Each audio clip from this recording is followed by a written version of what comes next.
El tema que vamos a tratar en esta sesión está referido precisamente a la apertura de la sucesión. ¿Qué entendemos por apertura de la sucesión? Es el instante en que se puede empezar a conocer de una sucesión y está determinado por tres situaciones en particular. La primera de ellas es el momento. ¿Por qué es importante el momento de la apertura de la sucesión? Porque no es lo mismo fallecer hoy, dentro de un año o dentro de 10 años. El momento es determinante para la apertura de la sucesión. ¿A qué se refiere precisamente el momento de la apertura? Lo determina el momento de la muerte. Puede existir, como ustedes saben, dos formas de declarar la muerte de una persona. Puede ser una muerte física, cuando tenemos el cadáver y cuando tenemos de por medio una partida de defunción que acredite que la persona ha fallecido. En la partida de defunción, cuando se trata de una muerte física, ustedes van a encontrar la fecha, la hora y hasta el minuto exacto en que una persona fallece. ¿Por qué? Es muy importante determinar el momento exacto de la muerte de una persona, porque como saben, hasta ese momento se considera su patrimonio y se consideran las obligaciones, y también sirve para determinar qué herederos tenía o no precisamente al momento de la muerte. Es ahí donde se hace un corte definitivo.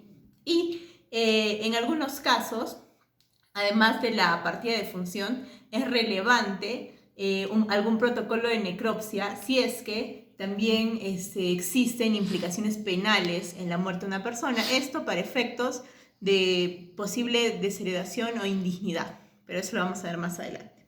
En el caso de la muerte presunta, como ustedes saben, se declara mediante resolución judicial. ¿En qué casos, en qué escenarios se puede declarar la muerte presunta? Son 10 años desde las últimas noticias del desaparecido. Pueden ser 5 años si es que la persona que desapareció tenía más de 80 años de edad. Pueden ser 2 años si es que ha desaparecido en circunstancias que impliquen un peligro de muerte. O bien puede ser el caso de que exista la certeza de que la persona ha muerto, pero que no tengamos el cadáver. Por ejemplo, algún accidente de avión, un accidente aéreo, en fin. Hay escenarios en los que la muerte se puede presumir, pero no siempre van a encontrar el cadáver. También hay una presunción que es importante que la aprendamos, que es la presunción de conmoriencia. Cuando hay duda, por eso les pongo acá el signo de interrogación, cuando hay duda, cuando hay dos personas que están vinculadas entre sí, que tienen lazos consanguíneos o lazos de matrimonio, y no se puede saber o no se puede probar cuál de las dos ha fallecido primero. ¿Listo? Cuando ocurre esto, cuando dos personas mueren y no es posible determinar cuál de las dos ha fallecido primero, se aplica la presunción de conmoriencia, la que nos dice que si es que no es posible determinar cuál de los dos falleció primero, se les tiene por muertos al mismo tiempo. Y la consecuencia jurídica de esta presunción es que entre ellos no va a haber transmisión de derechos hereditarios. ¿Por qué es importante? Porque, como les explico, en casos de sucesión intestada, lo que determina el orden para suceder son precisamente los vínculos de parentesco. Entonces, si es que no es posible determinar cuál de las dos personas ha fallecido primero, se les tiene por muertas al mismo tiempo. Hablemos ahora del segundo aspecto determinante para la apertura de la sucesión, que es el lugar de la apertura. No es tan importante, digamos, precisar el lugar donde ha fallecido la persona como saber cuál fue su último domicilio. ¿Esto para qué? Para efectos de determinar qué juez va a ser el competente para conocer de la sucesión. Y el último domicilio que tuvo el causante se considera el lugar de apertura de la sucesión sin tener en cuenta la nacionalidad de los derechos, o en caso de que el causante fallezca en el extranjero, se va a tener en cuenta el último domicilio que tuvo en el país. ¿Okay? Entonces, el lugar lo determina el último domicilio del causante. Si es que el causante vivía en Arequipa, es competente el juez de Arequipa. Si vivía en Trujillo, será competente el juez de Trujillo. Eso sin importar tampoco el lugar donde se encuentren la mayoría de bienes. ¿Listo? Entonces, lo que define el lugar de la sucesión es el último domicilio que tuvo el causante en vida. Si es que fallece en el extranjero, es en el país. Es importante recordar que el concepto de domicilio le da una habitualidad. No quiere decir que porque pasé 2 meses de vacaciones en la playa, ese sea mi último domicilio. Eso es una estadía circunstancial. La habitualidad la da algún contrato de alquiler, la propiedad de un inmueble o bien el lugar habitual de trabajo. Entonces, todos esos son criterios para determinar el último domicilio de una persona. Finalmente, otro criterio que determina la apertura de la sucesión es la ley aplicable. Por el momento, y hasta que no exista reforma de este último aspecto, la ley aplicable es nuestro Código Civil de 1984. Ahora vamos a pasar a ver, además de absolver sus consultas respecto a la apertura de la sucesión, si las tuvieran, vamos a pasar a ver qué es lo que ocurre o de qué forma se transmiten los bienes, los derechos y las obligaciones respecto de la masa hereditaria. Cuando hablamos de transmisión sucesoria, lo que nos estamos refiriendo es que la herencia, que ya saben ustedes está compuesta por bienes, derechos y restándole las cargas y las deudas y las obligaciones, la transmisión sucesoria encuentra situaciones en las que pueden ser transmisibles bienes, derechos, obligaciones y hay otros que no son transmisibles. Empecemos por los primeros, los bienes, derechos, obligaciones que son transmisibles. Iniciando con la propiedad y posesión tanto de bienes muebles como inmuebles, ¿ok? Todo el caudal, todo el patrimonio que una persona ha acumulado hasta el momento de su muerte, sea que lo tenga a título de propiedad o de posesión, es transmisible por sucesión.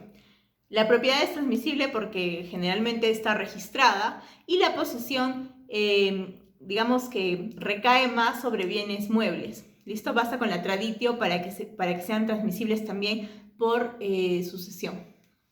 Además, es un derecho transmisible el de aceptar o renunciar a una herencia o legados.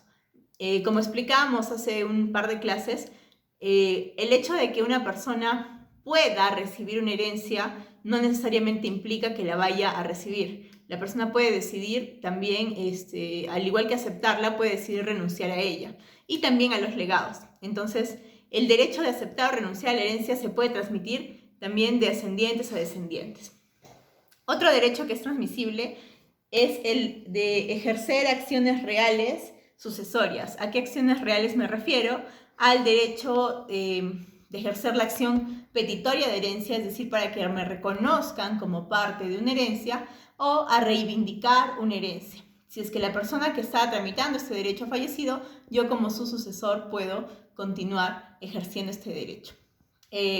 Todo respecto a acciones reales lo vamos a desarrollar con todo detalle más adelante. Además, también es un derecho transmisible el de pedir indemnizaciones por responsabilidad civil. La responsabilidad civil, ustedes saben que ocurre generalmente fuera de contrato, es extracontractual, cuando existe un daño que no se pudo prever, pero sí se pudo evitar. Entonces, como saben, hay la obligación legal de quien causa un daño a otro está obligado a indemnizarlo. Si es que la persona que ha sido afectada ha fallecido, sus sucesores tienen el derecho de reclamar esta indemnización. Otro derecho transmisible también es la CTS o la compensación por tiempo de servicios. También ese dinero que se acumula como parte de un derecho laboral es transmisible a los sucesores. Otro derecho transmisible también es el de la reparación civil en el campo penal. Cuando existe de por medio un delito y ese delito traiga consecuencias que deben ser también indemnizadas en el campo penal, los sucesores pueden y tienen el derecho a reclamar esa indemnización. Ahora, un caso especial, que es el último, es el contrato de arrendamiento. Generalmente, los contratos culminan con la muerte de cualquiera de las partes. Generalmente digo, porque el contrato de arrendamiento es un caso un poco especial. En el caso del contrato de arrendamiento, generalmente sí puede ser transmisible.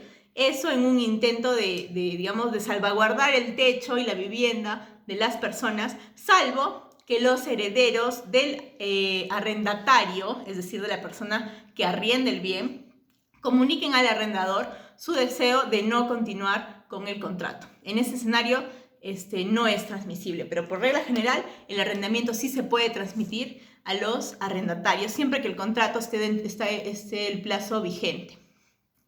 Hablemos ahora de los derechos que no son transmisibles. Para empezar, dentro del campo de derecho de personas y derecho de familia, tenemos el derecho al nombre. Cada persona tiene en forma personalísima el derecho a llevar un nombre. El nombre no es una situación que se pueda transmitir en una sucesión. El domicilio personal, si bien puede ser compartido, tampoco es sujeto de transmisión sucesoria. El cadáver, si bien las personas, la familia del causante tiene el derecho a decidir cómo es que se va a proceder con el cadáver en general. Estamos viendo coyunturalmente situaciones en que la familia ya no tiene el derecho a decidir sobre el cadáver, por ejemplo, en este escenario de las cremaciones por el COVID-19, pero en general son los sucesores quienes pueden decidir qué se hace con el cadáver. Ahora, eso no quiere decir que el cadáver les pertenezca, sino que pueden tomar una decisión respecto al destino del cadáver. Dentro del campo de los derechos reales personales, es decir, de carácter personal, no se puede transmitir el usufructo ni tampoco el derecho de uso y habitación, por la sencilla y simple razón de que son estrictamente personales. Fallece la persona a favor de quien se había constituido usufructo o derecho de uso o derecho de habitación y termina dicho derecho real. Hablemos ahora de los derechos contractuales de carácter personal. No pueden ser transmitidos, por ejemplo, la renta vitalicia. La renta vitalicia es un contrato de riesgo aleatorio en el cual una persona se compromete de por vida, durante el tiempo que viva la otra, a otorgarle una renta para su subsistencia. Entonces, fallece la persona a favor de la que se encuentra establecida esta renta y los sucesores de esta persona no van a tener derecho a la misma. Se termina ahí, no es transmisible. Derecho a ser miembro de una asociación. En general, ese derecho no se puede transmitir, pero hay una excepción. Siempre que la calidad de asociado lo permite el estatuto, sí se podría transmitir. ¿Sí? En general, no. Salvo que el estatuto permita que el derecho a ser asociado pueda ser transmitido a los sucesores. Otro escenario es el mandato. El mandato termina con la muerte del mandante o del mandatario, es decir, no es transmisible en ningún escenario. ¿Por qué? Porque también es un contrato de carácter personal.